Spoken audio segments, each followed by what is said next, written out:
बिस्मिल्लाहिर्रहमानिर्रहीम। अस्सलाम वालेकुम। 14 न्यूज़ के साथ मैं हुसैना हुसैन। चलते हैं खबरों की जानिब। गजा जंगबंदी, ट्रंप और सीसी की दावत पर वज़ीर आज़म शहबाज शरीफ शर्म एल शेख रवाना।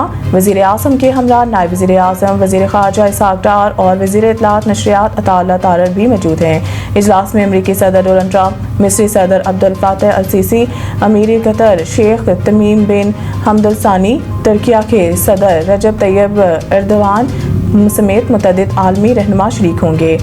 वज़ीर आज़म शहबाज शरीफ दीगर ममालिक के रहनुमाओं की मौजूदगी में गजा अमन मुआहदे में दस्तखत की तकरीब में ख़ुसूसी तौर पर शरीक होंगे। ये इजलास सदर ट्रंप, वज़ीर आज़म शहबाज शरीफ और अरब इस्लामी ममालिक के रहनुमाओं की इन कोशिशों का तसलसल है जो उन्होंने अक़वाम मुत्तहिदा की जनरल असम्बली के मौका पर गजा में जंगबंदी के लिए की थी।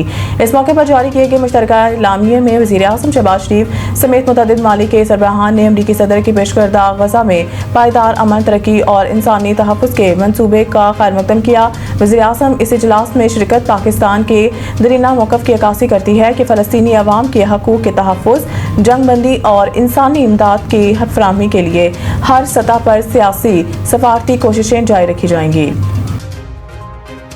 अपनी सरहद को ऐसा ही ट्रीट करेंगे जैसे दुनिया के खुद मुख्तार मुल्क करते हैं। ख्वाजा आसिफ ने कहा है कि एक सूबे के हुकूमत को अपनी पॉलिसी को नेशनल पॉलिसी के साथ नती करना पड़ेगा। वज़ीर दफ़ा ख्वाजा आसिफ ने कहा है कि रियासत को सूबों को बताना पड़ेगा कि ये मुल्क इस तरह नहीं चलेगा कि एक सूबे में सरहद की कोई वैल्यू नहीं। ख्वाजा आसिफ ने कहा है कि 2-3 रोज़ से जो वाक़यात हो रहे थे ये इसका फितरी रद्द अमल है। वो हमारी सरहद का एहतराम करें, हम इनकी सरहद का एहतराम करेंगे। ख्वाजा आसिफ ने जोर दिया कि बॉर्डर पर बाकायदा इमिग्रेशन का निज़ाम होना चाहिए। ये नहीं होना चाहिए कि सुबह उठे और तिक्के खाने सरहद पार करके पेशावर आ गए। वज़ीर दिफा ने वाज़िया किया है कि पाकिस्तान अपनी सरहद को ऐसा ही ट्रीट करेगा जैसे दुनिया के खुद मुख्तार मुल्क करते हैं। ख्वाजा का कहना था कि हमारा एजेंडा होना चाहिए कि जो पनाह गर्ज़ी यहाँ हैं इन्हें वापस जाना चाहिए। अफगान बच्चों को पोलियो के कतरे पिलाएंगे और फिर इन्हें मुल्क बदर करेंगे। वज़ीर आला सिंध कराची में मीडिया से गुफ्तगू करते हुए मुराद अली शाह ने कहा है कि बदकिस्मती से कुछ लोग हर चीज़ को मनफी बनाते हैं। अगर पोलियो वैक्सीन में कोई मसला होता तो शहीद मोहतरमा आसफा भुट्टो को वैक्सीन ना पिलाती। उलमा इकराम और सारी समाजी शख्सियात से दरख्वास्त है कि इंसदाद पोलियो मुहिम में किरदार अदा करें। उन्होंने कहा है कि पोलियो के कतरे पिलाने से इनकारी वालिदैन के लिए चीफ मिनिस्टर हाउस में सेल कायम किया है। सेल में तमाम तर डाटा रिकॉर्ड किया जाएगा और फिर इन वालिदैन से रब्ता किया जाएगा। कोशिश होगी वालिदैन को आगाही दी जाए और पोलियो के कतरों की अहमियत समझाई जाए। वज़ीर आला का कहना था कि पोलियो वायरस सिर्फ 2 ममालिक में रह गया है। हमारे लिए शर्म की बात है कि हम पोलियो वायरस को आज तक शिकस्त नहीं दे सके। अफसोस के साथ रवां साल सूबे में पोलियो के 9 नए केस रिपोर्ट हुए हैं। मुराद अली शाह ने मज़ीद कहा कि इंसदाद पोलियो के हफ्तावार मुहिम सैराब कोर्ट में भी भरपूर जारी रहेगी।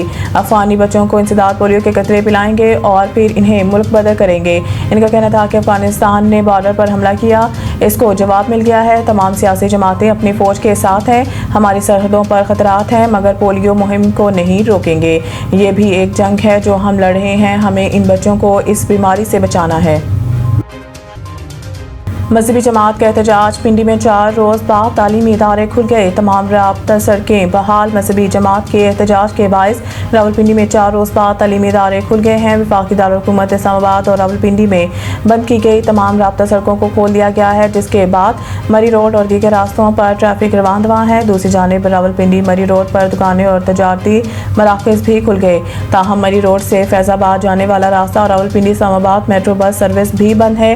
इधर IGP road, double road, expressway traffic के लिए बहाल कर दी गई है, जबकि रावलपिंडी से डबल रोड 9th एवेन्यू रास्ता खोल दिया गया है। रावलपिंडी और इस्लामाबाद में मोबाइल फ़ोन और डाटा सर्विसेज भी बहाल कर दी गई हैं। मज़ीद न्यूज़ अपडेट के लिए देखते रहें 14 न्यूज़।